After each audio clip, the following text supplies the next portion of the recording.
মা ছাড়া দুনিয়ায় আপন কেহ আর হয় না, কখনো হয় না।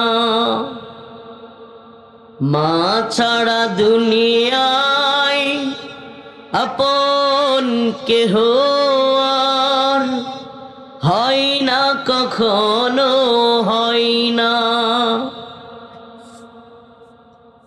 সীমাহীন যাতনায় বুক ভরা বেদনায়, সীমাহীন যাতনায় বুক ভরা বেদনায় সব সময় আমাদের জন্য বাবা মা সব সময় এই যে দুঃখ সুখ কান্না হাসি সব সময় আমাদের বাবা মা আমাদের জন্য দোয়া করে। এই দুনিয়ায় আমনের সফলতায় সবচাইতে বেশি যেই মানুষটা খুশি হয় সেটা আপনার মা এবং বাবা। আপনি কি জানেন এই দুনিয়াবাসী আপনার আমার সফলতায় হিংসা করে? আপনি কি জানেন বাবা মা ছাড়া আপনার আমার সফলতায় আপনি দুনিয়াবি দিক থেকে কিংবা যে কোনো দিক থেকে একটা ভালো অবস্থানে যাচ্ছেন, পাড়া প্রতিবেশী আশপাশ এমনকি চাচাতো ভাই এমনকি একেবারে আশপাশের লোক হিংসা করে। একমাত্র আমি এই দুনিয়ায় দেখেছি আপনার আমার সফলতায় মা বাবা এবং আরেকটা পাওয়া যায় উস্তাদ। উস্তাদ খুব খুশি হয়, আমার ছাত্র বড় হয়েছে, খুশি হয়, প্রশংসা করে। আল্লাহ তাআলা আমাদেরকে মা বাবার এবং উস্তাদের খেদমত করার তৌফিক দান করুক।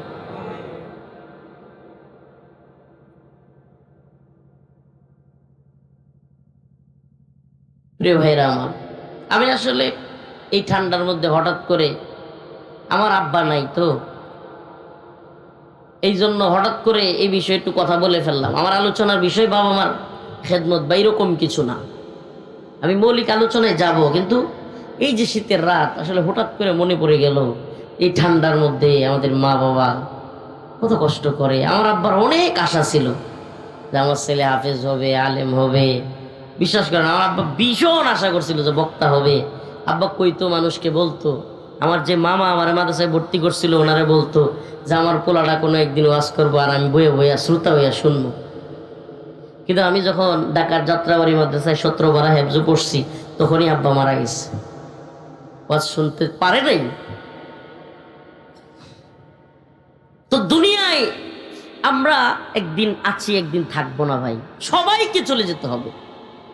এই জন্য এই যে সঙ্গীতটা মনে পড়ে গেল, সীমাহীন যাতনায় বুক ভরা বেদনায় দুনিয়া ছেড়ে চলে যাই মা, মা ছাড়া দুনিয়ায় আপন কেহ আর হয় না, কখনো হয় না। আপনি বিশ্বাস করেন বা না করেন, আপনার মার চাইতে আপন দুনিয়ায় কেউ নেই। এটা আপনি বিশ্বাস করেন বা না করেন, এই দুনিয়ায় এর চাইতে বড় জঘন্য সন্তান, এর চাইতে বড় খারাপ লোক, বদমাশ লোক হইতে পারে না যে তার মা বাবাকে বৃদ্ধাশ্রমে পাঠায়। এরা কুলাঙ্গার। যে সমস্ত সন্তানেরা মা বাবারে বৃদ্ধাশ্রমে পাঠায় দেয়, মার বিরক্তি সহ্য হয় না, তোমার বিরক্তিও তোমার সন্তানদের সহ্য হবে না, লাথি মারবে তোমাকে বেটা। তোমার বিরক্তিও তোমার সন্তানেরা সহ্য করবে না। প্রিয় ভাইরা আমার, কি বলবো, বিয়ে শাদী না করলে কিংবা নিজের সন্তান না হলে একজন মার কি পরিমাণ কষ্ট এটা আসলে বলতেই পারতাম না। কি পরিমাণ ব্যথা, কি পরিমাণে বমি একটা মার এই 10 মাস প্রেগনেন্সির সময় যায়, এটা যারা একবারে কাছ থেকে দেখেছে সেই সমস্ত স্বামীরা বলতে পারবে। আমি কষ্ট তাজ্জুব হয়ে যেতাম, রাতের রাত দেখতাম যে আমার আহলিয়া সন্তান হবে, ঘুমাইতে পারে না, বমি করতেছে, হাই রে একটা অস্থির অবস্থা। 10 মাস, 1-2 দিন না। এটা খাইতে পারে না, ওইটা খাইতে পারে না, বমি করে দেয়। এখন আবার যখন বাচ্চা হয়েছে তখন কি, এখন বাবু এই শীতের দিন হঠাৎ করে পায়খানা করে দিচ্ছে, হঠাৎ করে প্রস্রাব করে দিচ্ছে তার শরীরের মধ্যে, ওগুলো পাল্টাইতেছে, ঠান্ডা লেগে গেছে। তো গতকালকের কথা বললাম যে টয়লেট করে দিছে, মুচ্ছে করছে, হুট করে আমি ফজরের পরে অভ্যাস আমার সারা রাত প্রোগ্রাম করে গিয়ে অল্প খাইতে বসছি, তখন কইতেছে এই যে প্লেট যেখানে আছে এনেই বাবু আগছিল। তো এই যে মা, সুবহানাল্লাহ, এই যে মায়ের কষ্ট, এটা আমি বুঝতে ভাই, আপনি কি রাত্রে 2টা-3টার সময় হঠাৎ করে আপনার শরীরে পায়খানা করছে কেউ, আপনি কেমনে বুঝবেন? প্রস্রাব করছে আপনি কেমনে বুঝবেন? আপনি যতই বুঝাই বুঝবেন না। প্রস্রাব পায়খানা করার পরে এই বাচ্চাকে, হায় হায়, বাচ্চা যেগুলো জেদি হয় পানিতে সে যাবেই না, যাবেই না, তারা একা ধরে রাখাই যায় না। এটা পরিষ্কার করানো, তারপরে এই ঘুমের মধ্যে তারে ধইরা রাখা, হ্যাঁ, এটা যে কি কষ্টের। সব কিছু বাবা মা নিঃস্বার্থভাবে করে, নিঃস্বার্থভাবে। সন্তান কি করবে, টাকা পয়সা দিবে, বড় হইয়া ফালবে লালবে, এগুলো কোনো চিন্তা নেই, নিঃস্বার্থভাবে করে। সুবহানাল্লাহ। তো সেই বাবা মারে যেই সন্তান বৃদ্ধাশ্রমে পাঠায়, এদের চাইতে জঘন্য পৃথিবীতে আছে? কারে খুশি করবেন আপনি? কারে খুশি করবেন? দুনিয়ায় আপনার সবচাইতে বেশি ভালো ব্যবহার পাওয়ার হকদার আপনার মা। দুঃখ সুখের অনুভূতি গুলো স্বার্থের রঙে বদলায় প্রতিদিন, নিয়তির টানে কারাহবানে দুনিয়া ছেড়ে চলে যাই মা। আমি যখন, আপনার কষ্ট পাচ্ছেন আপনারা, আমি যখন কারাগারে চলে যাই, আমার মা পাশের খাটে ছিল, মাঝখানে একটা পর্দা দেয়া ছিল, আমি পাশের খাটে। ওখান থেকে র্যাব আমাকে তুলে নিয়ে যায়, আমার গায়ে একটা এই ফতুয়া, সাধারণ একটা গেঞ্জির মতো, আর একটা লুঙ্গি পরা, এভাবে টেনে হিচড়ে নিয়ে যায়। হায় রে, আম্মা এত পরিমাণ কান্না করছে যে আমি আমার মা, সুস্থ মাকে রেখে গেছিলাম, কান্না করতে করতে করতে করতে সন্তানের জন্য চোখে ছানি ফেলে দিছি, চশমা লাগে, এখন অনেক দেখেও না, অনেক আম্মা অনেক কিছু দেখে না, এমন অবস্থা, কান্না করতে করতে করতে করতে। তো যখন কারাগারে দেখা করতে যাইতো, কিংবা গারদে বা বিভিন্ন সময় কথা হইলেই, ফোনেও কোনো সময় কথা হইলেই আমি আম্মারে দেখতাম যে চোখ দিয়া গড়গড়ায়া পানি পড়তেছে। আমি যখন এই গজলটা গায়ে শোনাইতাম, সবসময় আমি এই গজলটা কইতাম আম্মারে, আর খুশিতে মনটা ভরে যেত, তখন আর কান্না করতো না। এই জন্য এই গজলটা হঠাৎ মনে পড়ে গেল। ও সন্তানেরা, আজকে আমার সামনে কথা দেন, যে মাকে কষ্ট দিয়েছেন, বাবাকে কষ্ট দিয়েছেন, এই প্রোগ্রাম থেকে কথা দেন, যাদের বাবা আছে, মা আছে, বাড়িতে গিয়ে মাপ চাইবেন, বাড়িতে গিয়ে মাপ চাইবেন, চাইবেন তো ইনশাআল্লাহ। যে ভুল মনে করেন আমি সাম্প্রতিক রিসেন্ট কোনো ভুল করেন নাই, তবুও মাপ চাইবেন হাতে ধরে, আম্মা আমি যদি কোনো ভুল করে থাকি আমার মাফ করে দিন। বিশ্বাস করেন, আমার এখনো মনে আছে, আমার মামা মাওলানা আবু বকর, যিনি আমাকে মাদ্রাসায় ভর্তি করাইছিলেন, তিনি আমাকে ওই ছোটবেলায় বুদ্ধিটা দিয়েছিলেন। আমি বাড়িতে গিয়ে খালি আম্মারে আর আব্বারে কইছি, আব্বা আম্মা আমারে মাফ করে দিও। আব্বা আমারে বুকের মধ্যে নিয়া চিৎকার করে কান্না শুরু করছে, আল্লাহ তুমি আমার সন্তানরে কবুল করো, আল্লাহ তুমি আমার সন্তানরে আলেম বানাও। মানে এত খুশি হয়েছে, খালি মাপ চাইছি গিয়া বাড়িতে, মাদ্রাসা থেকে আইসা হুজুরে বুদ্ধি দিয়ে দিছে যে মাপ চাম, হুদাই হাতে ধরে একটু মাপ চাইছি। আরে আম্মা আব্বার কান্না, আব্বা তখন ছিলেন, এত কান্না করছে, এত খুশি হয়েছে। বিশ্বাস করেন, এই এক চোখের পানির দোয়া আপনার দুনিয়া এবং আখিরাতের সফলতার দরজা খুলে যাবে। কারো কাছে গিয়া মিলাদার এই হাদিয়া লয়ে যাওয়া লাগতো না, দরকার নেই। এক দোয়া যদি মারে বাবার কাছে মাপ চাই, আরে মা বাবার কাছে মাপ চাইলে ছোট হওয়ার কিছু আছে? ছোট হওয়ার কিছু আছে? নেই। দেখছেন, সন্তান বিপদে পড়ছে, গুহার মধ্যে, এরকম পাহাড়ের গুহা, এখানে পাথর পড়ে গেছে, দরজা খুলে না, ঝড় বৃষ্টি হচ্ছে, কি ভয়ঙ্কর পরিস্থিতি, আর মনে হয় বেরোতে পারবে না, খাবার খেতে পারবে না, মারা যাবে। এই মুহূর্তে আল্লাহ বলছে, আল্লাহ আমি আপনার বান্দা গুনাহগার, কিন্তু আল্লাহ আমি আপনার গুনাহগার বান্দা হইলেও মাকে বাবাকে কোনো সময় কষ্ট দিতাম না, তাদেরকে খেদমত করতাম। আল্লাহ তাআলা একটু একটু গুহার খুলে দিচ্ছে, সুবহানাল্লাহ। আরেকজন, ওই তিনজন আল্লাহর বান্দার মধ্যে আরেকজন, খেয়াল আছে ঘটনাটা? একটু খেয়াল আছে? তিনজন, কয়জন? তিনজন আল্লাহর বান্দা গুহার মধ্যে আটকে গেছে, সামনে পাথর। তো দ্বিতীয় জন আল্লাহর কাছে বলছে, আল্লাহ আমার এক চাচাতো বোন রে আমি খুব ভালোবাসতাম, আল্লাহ সে খুব সুন্দরী, আল্লাহ আল্লাহ তার চেহারাটা অনেক ভালো, আমি সব সময় তারে কাছে পাইতে চাইতাম। আল্লাহ একদিন আমার সুযোগ চলে আসছে, আমি তারে টাকা দিয়া ফুসলাইয়া বাধ্য কইরা তার সাথে খারাপ কাজ করব। সেই মুহূর্তে ওই মেয়েটা বইলা বসলো যে দয়া কইরা আল্লাহর হস্তে আপনি আমাকে এরকম কিছু করবেন না, আল্লাহকে ভয় করেন, বৈধভাবে বিয়ের মাধ্যমে আমাকে আমার সাথে সম্পর্ক করেন। আল্লাহ ওই যে আমার চাচাতো বোন বলছিল সুযোগ থাকা সত্ত্বেও, আল্লাহ আমি যখন বলছে আল্লাহকে ভয় করো, আমারে ভয়, আল্লাহর ভয়, আল্লাহ তখন আপনার ভয়ে আমি আমার ওই চাচাতো বোনকে সুযোগ থাকা সত্ত্বেও ব্যবহার করি নাই, তার গায়ে হাত দেই নাই। আল্লাহ এই উসিলাই হইলেও আজকে আমাদের এই পাথরটা সরাইয়া দেন। দুয়ার সাথে সাথে গুহার দরজা আরেকটু খুলে গেল। তাইলে কি বোঝা যায় এই দুনিয়ায় তাকওয়াবান কে? তাকওয়াটা বলার বিষয় না, তাকওয়াটা পাগড়ি আর টুপি আর পাঞ্জাবি দিয়া ইউটিউব আর ফেসবুকে ভিউ আর লাইক শেয়ার দিয়া বুঝানোর নাম তাকওয়া না। কথা বলেন না? ইয়া আইয়ুহাল্লাযীনা আমানুত্তাকুল্লাহ, হে ঈমানদাররা আল্লাহকে ভয় করো। ওয়াকুলু কওলান সাদীদা, সঠিক সত্য কথা বলো।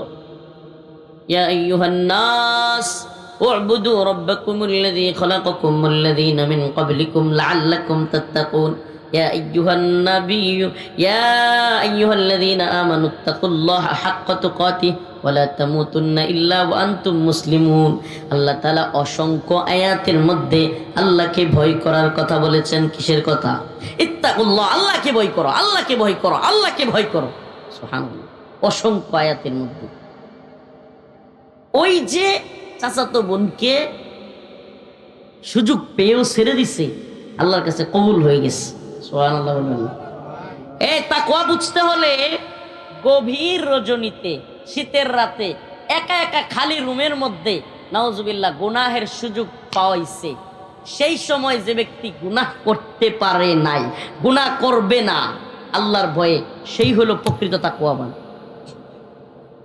জনসম্মুখে 50 জনের সামনে কোনো কাজ না করা, এটা তাকওয়ার আলামত না। হ্যাঁ, এটা অবশ্যই চক্ষু লজ্জার একটা বিষয়, এটাও আল্লাহর কাছে মূল্যায়ন আছে।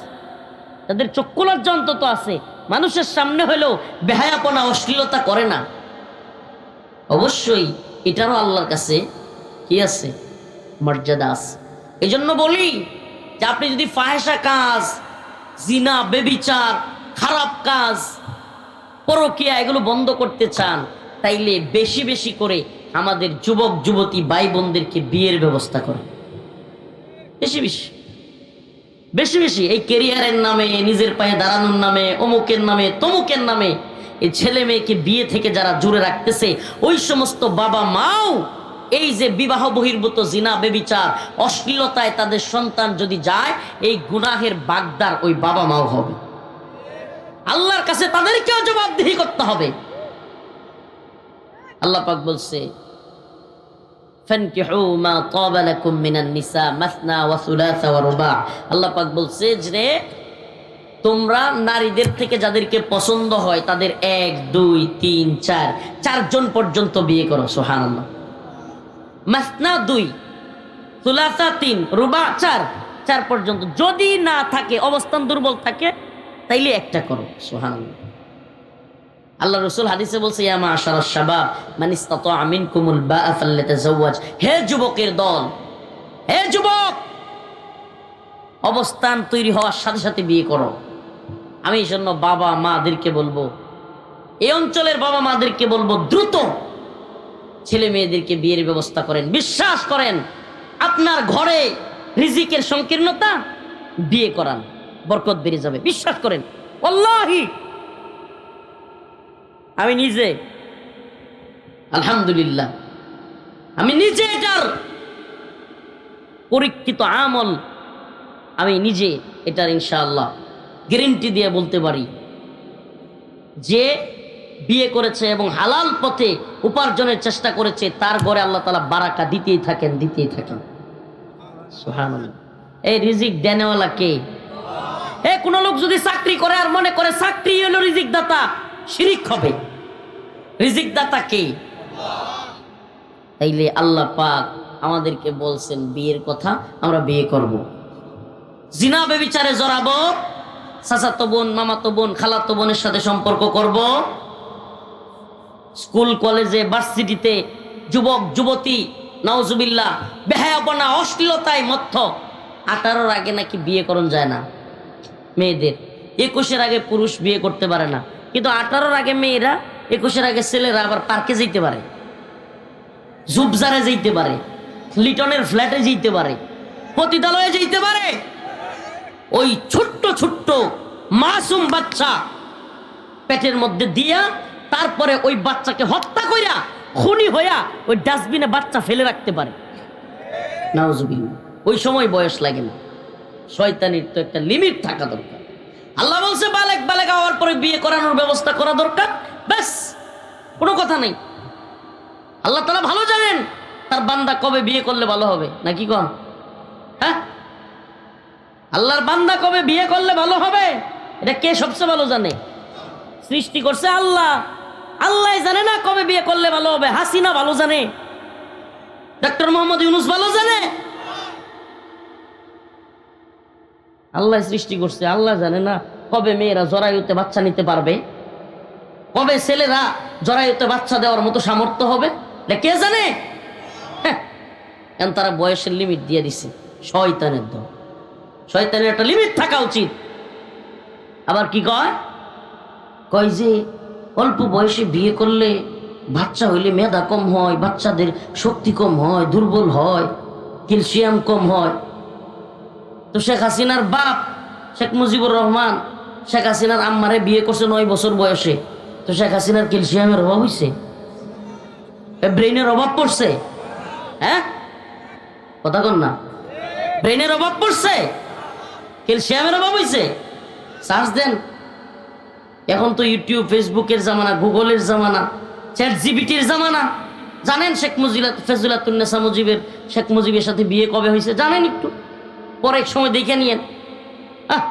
আশ্চর্য কথা, বালেগা হওয়ার পরে আমাদের বোনদের বিয়ের ব্যবস্থা করছে না এই সমাজ, এই রাষ্ট্র এবং এই বাবা মা সকলেই এই তথাকথিত এই সিস্টেমের ভিতরে ঢুকে, এই জাহেলিয়তের ভিতরে ঢুকে এই ভাই বোনদেরকে যারা কষ্ট দিচ্ছে, জিনা ব্যভিচারের দিকে যারা ঠেলে দিচ্ছে, এরাও সবচাইতে বড় অপরাধী।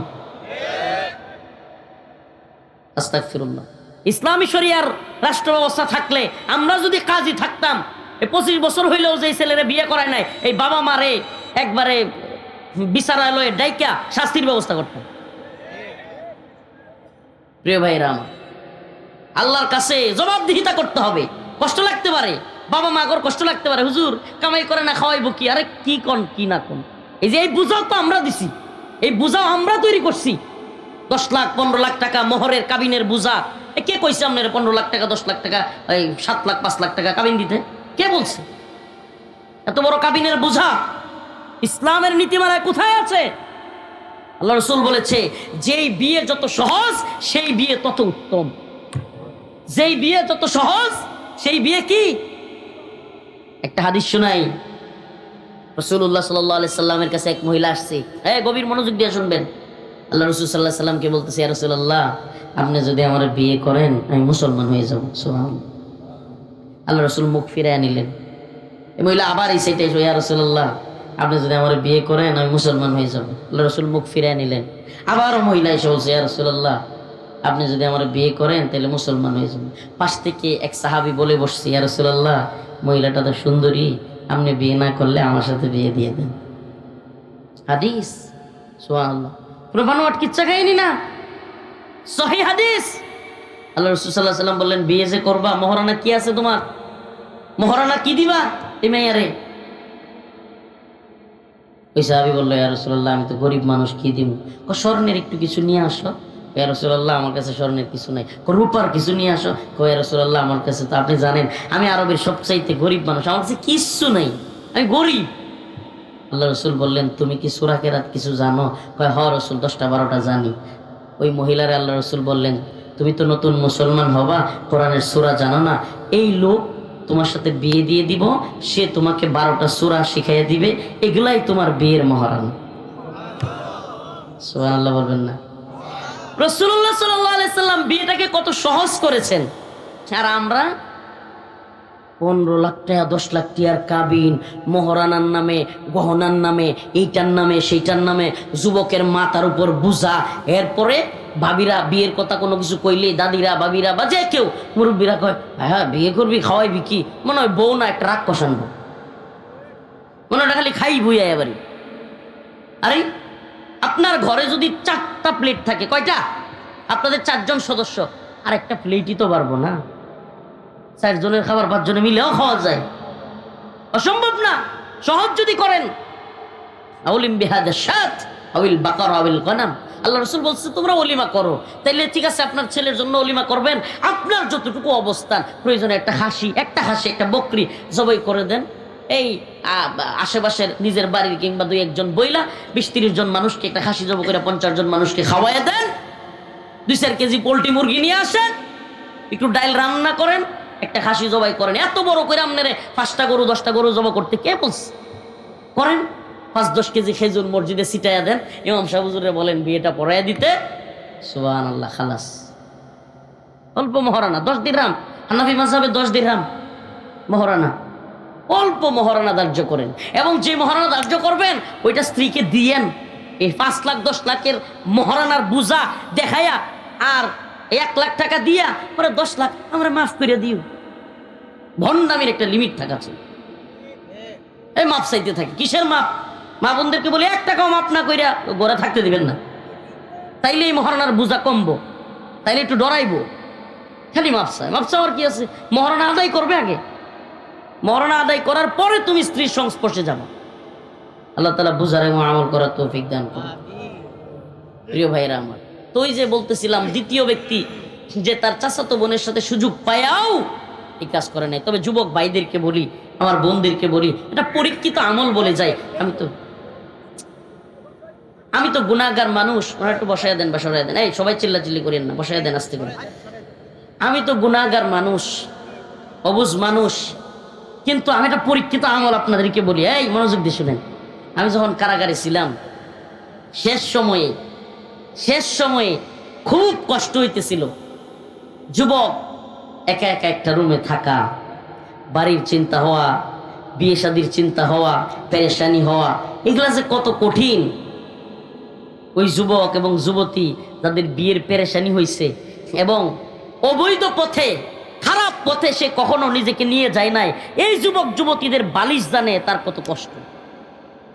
মানে নিজেরা কখনো আকাম কুকামের দিকে নিয়ে যায় নাই, কোনো মেয়ের খারাপ লালসা নিয়ে ছুটে যায় নাই, কোনো আকাম কুকামে যায় নাই, পতিতালয়ে যায় নাই। এমন যুবক যুবতী যারা আছে, যারা সৎ থাকতে চায়, এদের কি কষ্ট হয় এটা তারাই জানে। তো এই জন্য ওই সমস্ত যুবক যুবতীদেরকে আমি বলবো, আল্লাহ রসুলের একটা আমল আমি নিজে কারাগারে শেষ সময়টাতে করেছি, আলহামদুলিল্লাহ, আস্তাগফিরুল্লাহ। আমি শোনানোর জন্য না রে ভাই, আমি গুনাহগার মানুষ, কিন্তু শুধু এই আমলটা আমি পরীক্ষিত, আমি নিজে করছি, আমি নিজে ফায়দা পাইছি। আপনাদেরকে বলি, রোজা রাখা। কি রাখা? সোমবার বৃহস্পতিবারে নিয়মিত কোনো যুবক যদি রোজা রাখে, আল্লাহ তাআলা তার মন মতো স্ত্রী মিলাইয়া দিবে এবং দ্রুতই আল্লাহ তাআলা রিজিকের ব্যবস্থা করবে। সুবহানাল্লাহ। সোমবারে বৃহস্পতিবারে রোজা রাখবেন, হালাল পথে রিজিকের তালাশ করবেন, ইনশাআল্লাহ দ্রুত দেখবেন আপনার ব্যবসা কিংবা চাকরি যে কোনোটা ব্যবস্থা হয়ে যাবে। আল্লাহ তাআলা হালাল পথে একজন ভালো স্ত্রীর ব্যবস্থা করে দিবে ইনশাআল্লাহ। আর কষ্ট করতে হবে না। জীবন মানুষের এই জিন্দিগি, আল্লাহ দুনিয়ার জিন্দিগি দিয়েছে, এখানে কথা বলবার জন্য হলে একজন সাথী দরকার। এই জন্য আল্লাহ তাআলা বিয়ের ব্যবস্থা করেছেন। হালাল পথে যৌন চাহিদা মিটানোর ব্যবস্থা আল্লাহ যদি না করতেন, দুনিয়া পাপাচারে ভরে যাইত। আল্লাহ ব্যবস্থা দিচ্ছেন। আল্লাহ তাআলা আমাদের সবাইকে বুঝার এবং আমল করার তৌফিক দান করুন। নাম্বার 3, তৃতীয় আরেক ব্যক্তি, সে আল্লাহর কাছে দোয়া করতেছে। আল্লাহ, খেয়াল আছে ওই গুহার ঘটনা? খেয়াল আছে? গুহায় পড়ে গেছে 3 আল্লাহর বান্দা, 3 জনই আল্লাহর কাছে তার বিশেষ বিশেষ আমল নিয়ে দোয়া করতেছে। প্রথম জন বাবা মার খেদমত করত, এই দোয়াটা করছে, একটু সরে গেছে। দ্বিতীয় জন তার বোনকে সে সুবিধা মতো স্থানে পাইয়াও চাচাতো বোনকে সে স্পর্শ করে নাই, আল্লাহর ভয়ে ছেড়ে দিছে। সুবহানাল্লাহ। আরেকটু গুহার দরজা সরে গেছে। 3 নম্বর আরেকজন, সে আল্লাহর কাছে বলছে, আল্লাহ, আমার এক কাজের লোক দিনমজুর, সে আমার কাজ কইরা টাকা না নিয়ে ভুলে চলে গেছিল।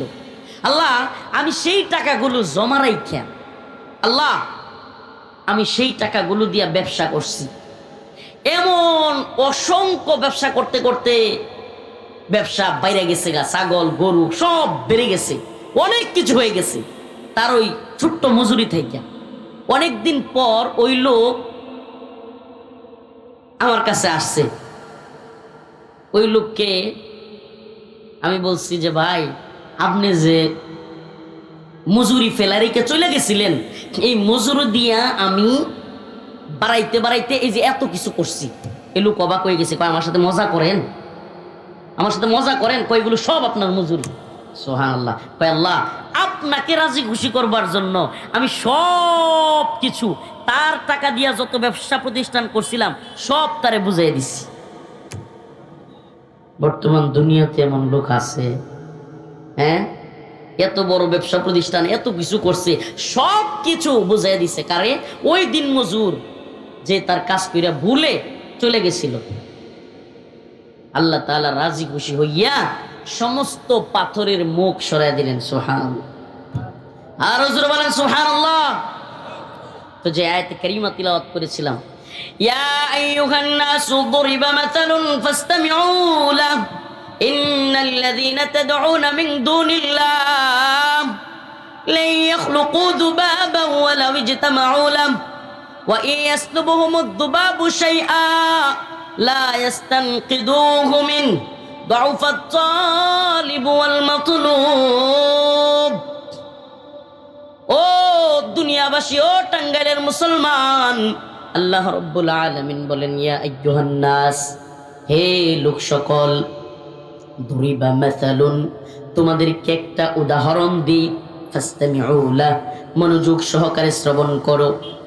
আল্লাহ পৃথিবীর সমস্ত মানুষকে উদ্দেশ্য করে বলছেন, ইয়া আইয়ুহান নাস দুরিবা মাসালুন ফাসতামিউ লাহ, একটা উদাহরণ দিচ্ছি, উপমা দিচ্ছি, মনোযোগ দিয়ে শুনবে।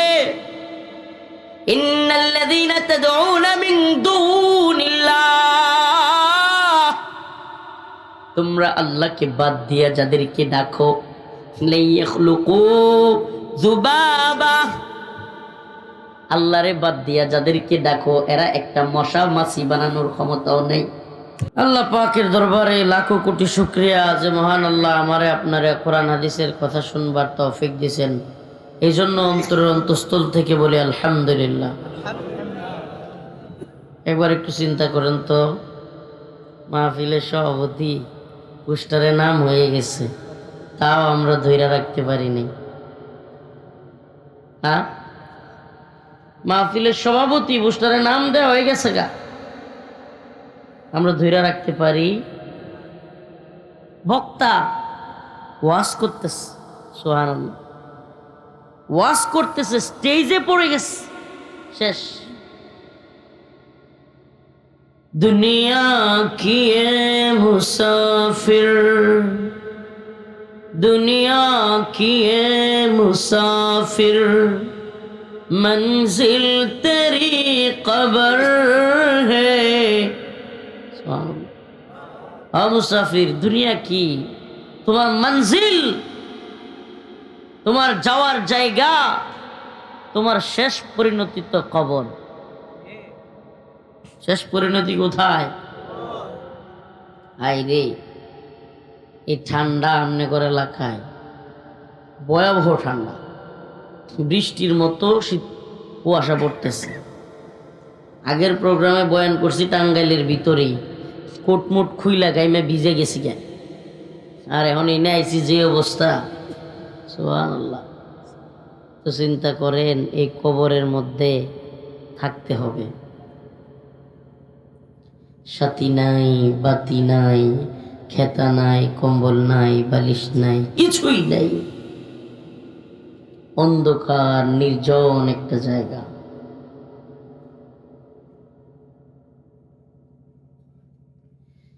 কাফন আমার আপন, কবর আমার ঘাটি, ওই কবরে যেতে হবে, থাকবে না কেউ সাথী।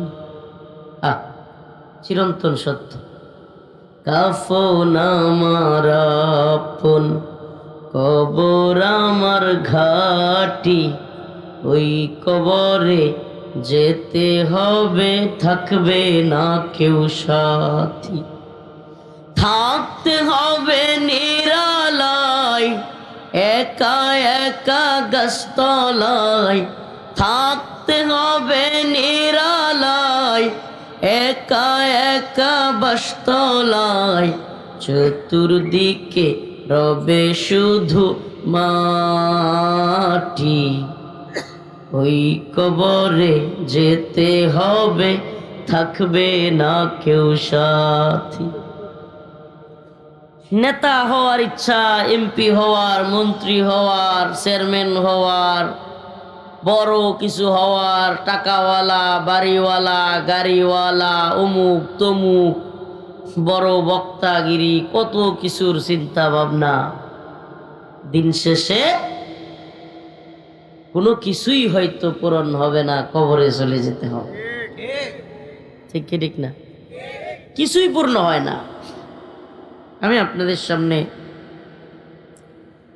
আয়াতে কারিমা তিলাওয়াত করেছি, সূরাতুল হজ, ৭৩ নম্বর আয়াত, সূরাতুল হজ। কোনো কিছু করতে হইলে, কোনো কিছু চাইতে হইলে, ইবাদত করতে হইলে একমাত্র কার করতে হবে? আল্লাহকে রাজি খুশি করবার জন্য যারা ইবাদত করবে, দুনিয়ায় যত ধরনের মুসিবতে আসুক আল্লাহ তাআলা তাকে উদ্ধার করবে। দুনিয়ায় যত ধরনের জালেমরা জুলুম করবার চিন্তা ভাবনা করুক, আপনাদের আজকের যে আমার আগে টাঙ্গাইল জেলা সভাপতি সাহেব বলতেছিলেন কত নির্যাতন, ওনার কত কষ্ট বা মামলা হামলার কথা উনি বললেন। দেখেন আল্লাহ বলছে কোরআনে, ওয়া তুইজ্জু মান তাশা ওয়া তুযিল্লু মান তাশা। আল্লাহ চাইলে ইজ্জত দিতে পারেন, আল্লাহ চাইলে লাঞ্ছিত করতে পারেন। বাংলাদেশ জামাতে ইসলামীর নেতারা এইভাবে রাজনীতি করবে, এইভাবে নেতৃত্ব কর্তৃত্বের আসনে থাকবে, এটা এক সময় স্বপ্নেও কেউ চিন্তা করছে না। এখন ওপেন মঞ্চে তারা কথা বলতেছে, ঘুরতেছে, চরণ বিচরণ করতেছে, আর যারা বড় বড় কথা বলছিল, অমুকের বেটি পালায় না, তমুকের বেটি পালায় না, আরেক কাকু কইছিল পালাবো না, সব পালাইছে, বাপ দাদা 14 গোষ্ঠী পালাইছে। মাঝে মাঝে চিন্তা করতাম যে আল্লাহ, এত নেতা ধরা খাইলো, এত প্রশাসনের লোক ধরা খাইলো, এরা কেন ধরা খায় নাই? পরে চিন্তা করে পাইলাম সুবহানাল্লাহ, ওই যে দাম্ভিকতার অহংকার করে বলছিল পালাবো না, আল্লাহ কই তরে আমি ধরাবো না, তুই পালাবি। আল্লাহ চাইলে ধরাইতে পারতেন কি পারতেন না? আল্লাহ না ধরাইয়া পালানোর সুযোগ করে দিলেন। যা, তুই যে কইছিলি বড় গলায়, তোর ওই কথা থাকবে না, গোটা জাতির সামনে আমি দেখাইয়া দিব। ওয়ামাকারু ওয়ামাকারাল্লাহ ওয়াল্লাহু খায়রুল মাকিরিন। আমরা এই আলোচনায় ঢোকার আগে, এই আয়াতের মূল আলোচনায় ঢুকবার আগে আমি এই আলোচনাকে বুঝার সহজের জন্য কিছু কথা বলিনি। প্রিয় ভাইরা আমার, রাসূলুল্লাহ সাল্লাল্লাহু আলাইহি ওয়াসাল্লাম হাদিসের মধ্যে বলেছেন, মান আহাব্বা লিল্লাহ ওয়া আবগাদা লিল্লাহ ওয়া আ'তা লিল্লাহ ওয়া মানা'a লিল্লাহ ফাকাদ ইসতাকমালাল ঈমান। আমরা একজন আরেকজনকে ভালোবাসবো কার জন্য? আল্লাহ। সুবহানাল্লাহ। এটা ইসলামের মৌলিক একটা আকীদা, আল ওয়ালা ওয়াল বারা। আল্লাহর জন্য মুহাব্বত, আল্লাহর জন্য ঘৃণা। কোনো ব্যক্তির আমি মুহাব্বত করি না ব্যক্তিগত কারণে, স্বার্থের কারণে, টাকার কারণে, পয়সার কারণে, যশ খ্যাতির কারণে, হায়াসাতের কারণে আমি কোনো ব্যক্তিকে মুহাব্বত করি না। কোনো ব্যক্তিকে আমি মুহাব্বত করি আল্লাহর জন্য। ওই ব্যক্তি যদি আল্লাহর পথে থাকে, দ্বীনের পথে থাকে, অটল অবিচল হিসেবে চলে, ওই ব্যক্তির প্রতি আমার মুহাব্বত থাকবে। ব্যক্তি রফিকুল ইসলাম মাদানী হইতে পারে, ব্যক্তি যে কেউ হইতে পারে। আল্লাহ না করুক আগামীকালকে এই ব্যক্তি ইসলামের পথ ছেড়ে, দ্বীনের পথ ছেড়ে গুমরাহির পথ ধরতে পারে। দুনিয়া দারুল মাফতুন, ফিতনার জায়গা। এই জন্য দুনিয়ায় কোনো জীবিত ব্যক্তি ইসলামের দলিল হইতে পারে, কোনো ব্যক্তি ইসলামের দলিল হইতে পারে। বড় শায়েখ, বড় পীর, বড় দলের আমির, বড় দলের নেতা, বড় দলের লিডার, বড় বক্তা, বড় জজ, বড় ম্যাজিস্ট্রেট, বড় সেনাবাহিনী অফিসার, বড় পুলিশের অফিসার, কেউ না। ইসলামের দলিল কোরআন হাদিস। অতএব আমরা খুশি করব একমাত্র কাকে? ভালোবাসবো কার জন্য?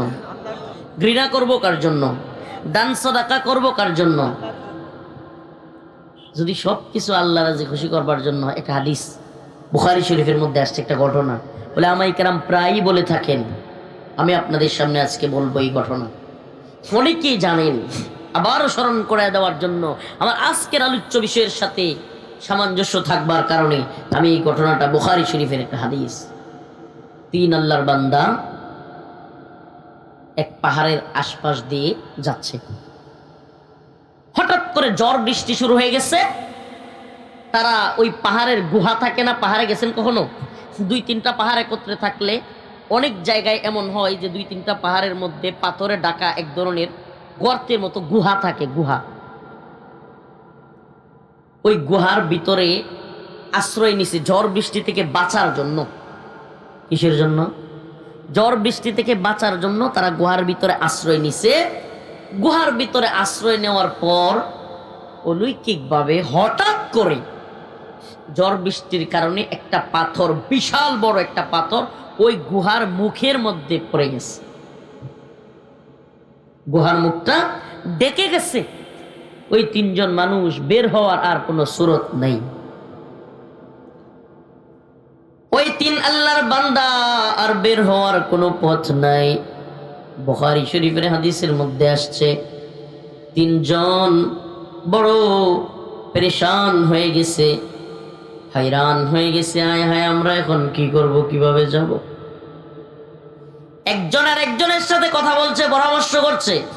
হঠাৎ একজন বলল, ভাই চলো, আমরা যে যেই ভালো কাজ করেছি, যে যেই নেক আমল করেছি, যেই নেক আমল আমাদের জিন্দেগিতে করেছি, এমন একটা নেক আমল যেটা একমাত্র আল্লাহকে রাজি খুশি করবার জন্য করছি, এমন আমলগুলো বইলা বইলা আল্লাহর কাছে দোয়া করি, আল্লাহ তাআলা কবুল করলে এই পাথর সরতেও পারে।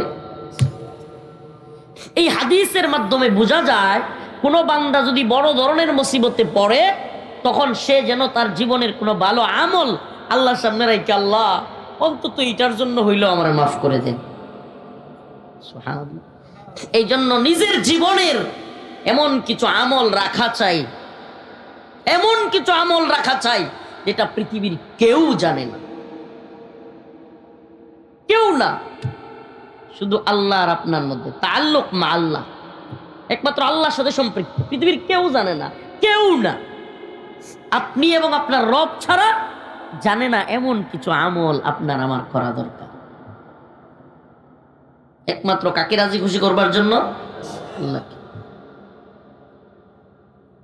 তখন আল্লাহর কাছে একজন দোয়া করতেছে, আল্লাহ, আয় আল্লাহ, আমি আমার বাবা মাকে খাবার না দিয়া নিজে খাইতাম না, আমি আমার বাবা মার জন্য দুধ নিয়ে দাঁড়াই থাকতাম। আয় আল্লাহ, আমি একদিন রাতে গিয়া দেখি আমার বাবা মা ঘুমায় গেছে, কিন্তু আমি আমার ওই বাবা মাকে, বৃদ্ধ বাবা মাকে দুধটা না খাওয়াইয়া আমি নিজেও খাই নাই। আয় আল্লাহ, আজকের এই বিপদের দিনে এই যে পাথর আমার গুহার মধ্যে পড়ে গেছে, আমি যে আটকাই গেছি, আয় আল্লাহ, ওই যে বাবা মাকে রাতের বেলায় খাবার নিয়ে দাঁড়াইছিলাম, দুধ নিয়ে দাঁড়াইছিলাম, আয় আল্লাহ, একমাত্র আপনাকে রাজি খুশি করবার জন্য, আয় আল্লাহ, এই উসিলাই হইলেও আপনি আমাকে মাফ করে দেন। সুবহানাল্লাহ। সাথে সাথে গুহার থেকে পাথর একটু সরে গেছে। ওই যে গর্তের মুখে যে পাথর ছিল, ওইটা সাথে সাথে কি হয়েছে, একটু সরে গেছে, পুরো সরে নাই, হালকা সরে গেছে। আল্লাহর কাছে দোয়াটা লাগছে, লাগছে কি লাগে নাই? আচ্ছা বলেন তো, বুকে হাত দিয়া সত্যি বলবেন, সবাই বলার দরকার নাই, বলতে পারবেন না, কিন্তু মনে মনে নিজের একটু জিজ্ঞেস করেন, এই যে হাড় কাঁপানো শীত, কয়জন নিজের বাবা মারে, মুরব্বীদেরকে শীতের দিনে রাত্রেবেলা একটা কম্বল নিয়ে গেছেন, কিংবা জিজ্ঞেস করছেন যে তোমার ঠান্ডা লাগে কিনা, কি লাগবে? আমরা কয়জন জিজ্ঞেস করি? আমাদের জন্য সময় নেই। অনেক মুরব্বী বাবা মা, দাদা দাদি এই শীতের মধ্যে, কনকনা শীতের মধ্যে কাঁপতে থাকে। তাদের 60 বছরের উপরে যাদের বয়স 60-70 বছর, এরা কম্বল নিলেও, লেপ নিলেও এদের শরীর গরম হয় না, অনেক কষ্ট হয়, এদের শরীরে তেল দিতে হয়। আমরা কয়জন জিজ্ঞেস করেছি বলেন? কয়জন তাদের জন্য একটু শীত বস্ত্র নিয়ে গিয়েছি? এটা কি আমাদের জন্য হক না? এটা কি তাদের অধিকার না আমাদের প্রতি, যে আমরা বাবা মার, দাদা দাদির বা মুরব্বীদের খোঁজ খবর নিব? আল্লাহ তাআলা আমাদের সবাইকে বাবা মার খেদমত করার তৌফিক দান করুন।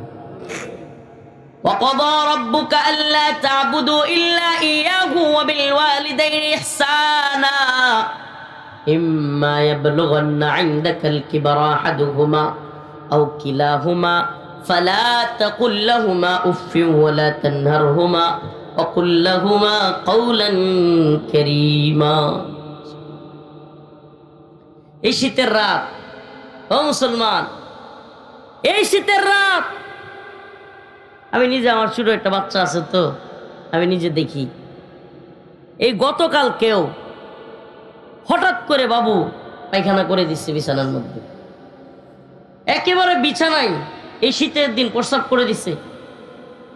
হাই রে, তার মায়ের যে কষ্ট! আমি তো প্রোগ্রাম করে যাই, ঘুমাই, আমার বিরক্তি লাগে ঘুমের মধ্যে ডাক দিলে, বাস্তবতা। কিন্তু মা, সে দেখলাম এই টাইনা টাইনা এই চাদর পরিষ্কার করতেছে, কাপড় চোপড় পরিষ্কার করতেছে, তারপরে ওই কাপড় পরিবর্তন করে দিছে। বাবু আবার এই শীত আইছে পরের থেকে, হ্যাঁ মানে পানির দিকে যাইতেই চায় না, জোরাজুরি করে নিতে হয়, একলা একলা দইরা তারে শৌচ কাজও করা যায় না। এই যে মা, ও মুসলমান, কত কষ্ট একটা মা করে। আর দিন শেষে আমরা এমন অনেক নাদান আছে যারা মা বাবার একটু খোঁজ নেয়া, তাদের কথা শুনবার, তাদের কি প্রয়োজন সেটা দেখবার সময় আমরা পাই না।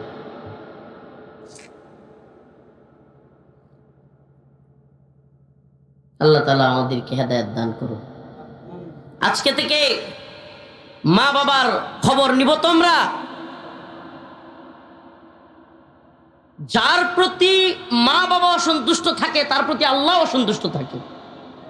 হে সন্তান, তুমিও একদিন পিতা হবে, তুমিও মেয়েদেরকে, আমাদের বোনদেরকে বলছি, তোমরাও একদিন মা হবে। এখনই আমাদের উচিত আমাদের মা বাবাকে সম্মান করা। প্রিয় ভাইরা আমার, আল্লাহ তাআলা আমাদেরকে মা বাবার খেদমত করে জান্নাতে যাওয়ার তৌফিক দান করুন। আল্লাহ রাসূল হাদিসের মধ্যে বলেছেন, আল জান্নাতু তাহতা আকদামিল উম্মাহাত, মায়ের পায়ের নিচে সন্তানের বেহেশত। তাইলে এই দুনিয়ায় কোনো কিছু করব একমাত্র কার জন্য? যার সব কিছু করার ক্ষমতা আছে তারই তো আমরা রাজি খুশি করব, কি বলেন? যার সব কিছু করবার ক্ষমতা আছে, রাজি খুশি করতে হলে তাকেই করব। এই যে একটা ঘটনা আপনাদেরকে বললাম, সুবহানাল্লাহ, মায়ের খেদমত করছে আল্লাহর রাজি খুশি করবার জন্য। চাচাতো বোনকে খারাপ কাজে সুযোগ পাইয়াও করে নাই আল্লাহর ভয়ে, আল্লাহকে রাজি খুশি করবার জন্য। দিন মজুর মজুরি না নিয়ে চলে গেছে, বিশাল সম্পদ মজুরির মাধ্যমে বাড়াইছে, নিজে ওই সম্পদ বুঝাই দিছে আল্লাহকে রাজি খুশি করবার জন্য। আমরা একটা শিক্ষা এখান থেকে অর্জন করতে পারি যে আল্লাহকে রাজি খুশি করবার জন্য যদি কোনো ব্যক্তি কাজ করে, দুনিয়া এবং আখিরাত উভয় জগতে সে সফল হয়। ঠিক কি ঠিক না? প্রিয় ভাইরা আমার, বন্ধুগণ আমার, আপনারা অনেকেই বলবেন, হুজুর আপনার ইউটিউবে ফেসবুকে কত কিছু দেখলাম, হুজুর আজ কি বয়ান টয়ান করলেন? আমি খায়ের সাথে ওয়াজ করি না।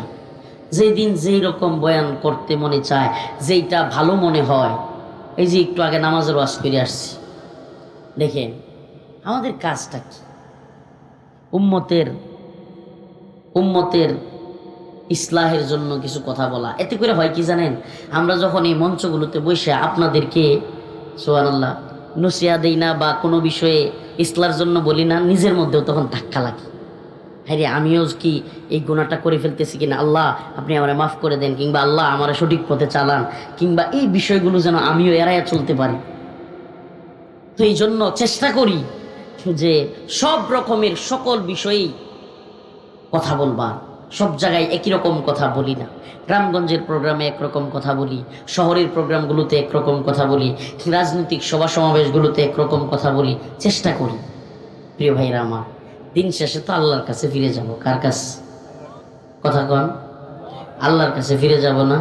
তাইলে যদি আল্লাহর কাছেই ফিরে যায়, রাজি খুশিও করব কাকে? বলেন কাকে? আল্লাহকে রাজি খুশি করব। এই দুনিয়ায় আল্লাহর গোলামি কইরা যদি জীবনটা পার করতে পারি, আল্লাহর কাছে ক্ষমা পাওয়া যায়, আল্লাহ যদি জাহান্নামের আগুন থেকে মুক্তি দিয়ে দেয়, আল্লাহ যদি জান্নাতের জন্য কবুল করে নেয়, এর চাইতে বড় সফলতা আর নেই। ফামান যুহজিহা আনিন নার ওয়া উদখিলাল জান্নাতা ফাকাদ ফাজ ওয়ামাল হায়াতুদ দুনিয়া ইল্লা মাতাউল গুরুর। আল্লাহ বলছে, জাহান্নামের আগুন থেকে যে মুক্তি পাইল, জান্নাতে যে প্রবেশ করলো, ফাকাদ ফাজ, সেই ব্যক্তি হলো চূড়ান্ত সফল। সুবহানাল্লাহ। তো যে আয়াত পড়লাম, আল্লাহ বলছে এটা উপমা দেই তোমাদেরকে, লা ইয়াখলুকু যুবাবা, দুনিয়ার সমস্ত ক্ষমতাসীনরা মিলেও একটা মশা মাছি বানাইতে পারবে না। হাদিসের মধ্যে আসছে, আল্লাহ রাসূল সাল্লাল্লাহু আলাইহি ওয়াসাল্লাম বলেন, এর চাইতে বড় অত্যাচারী, এর চাইতে বড় জালেম আর কেউ না, যে আল্লাহর সাদৃশ্য বানাইতে চায়। সেজন্য আল্লাহ পাক এই মূর্তি বানাইলে, ভাস্কর্য বানাইলে, শেখ মুজিবের হোক, জিয়াউর রহমান সাহেবের হোক বা যারই হোক, মূর্তি ভাস্কর্য এগুলো বানাইলে আল্লাহ তাআলা এর জন্য অনেক বেশি রাগান্বিত হন। আল্লাহ রাসূল বলেছেন যে তার চাইতে বড় জালেম, তার চাইতে বড় অত্যাচারী কেউ নাই, যে আল্লাহ তাআলার সৃষ্টির সাদৃশ্য কিছু বানাইতে চায়। আল্লাহ তাআলা বলেন, যদি বানাইতেই চাও, পারলে একটা মশা মাছি সবাই মিলে বানাও। আছে পৃথিবীর কোনো ক্ষমতাসীন মশা মাছি একটা বানাইতে পারবে? সারা পৃথিবী মিলাও একটা মশা মাছি বানানো সম্ভব? এই রবট দিয়া মানুষ বানায়, ঠুস করে ঠ্যাং ঠুং উল্টা পাল্টা পড়ে যায়। ভিডিও তো দেখেন, রোবট বানায়, ভিতরে মেমোরি ফিট করে দেয়, যতটুকু মেমোরিতে কথা ডাউনলোড করে দেয়। মনে করেন আপনি কথার কথা, এই যে মোবাইলটা, এটার ভিতরে একটা রেকর্ড লাগাইয়া দিয়া আপনার ভয়েসগুলো দিলে এটা বলবে না? এখন এই ভয়েসটাই, এই মেমোরিটাই যদি আপনি আকৃতিতে এরকম প্লাস্টিক দিয়ে মানুষের মতো আকৃতিতে ওটার ভিতরে মেমোরি লাগাইয়া দেন, আর ওইটার মধ্যে সেট আপ দিয়ে দেন, তাইলে আপনি যা জিগাইবেন ওইটা কইব। মানে মোবাইলেও যেমন ChatGPT আয়, ওটাও বলবে। এই আর কি। ওইটা কি রক্ত মাংসের মানুষের মতো মেধা রাখে? সম্ভব? ওইটার কি যৌন চাহিদা আছে? সন্তান জন্ম দিতে পারবো? কোনো কিছুই না। তাইলে আল্লাহ আমাদেরকে বানাইছে, সুবহানাল্লাহি ওয়া বিহামদিহি, আল্লাহ আমাদেরকে বড় আশা করে বানাইছে, এই মানুষ আল্লাহর ইবাদত করবে। আল্লাহ পাক আমাদের সবাইকে কবুল করুন। আল্লাহ বলছে, লা ইয়াখলুকু যুবাবা, এরা মশা মাছি বানাইতে পারবে না।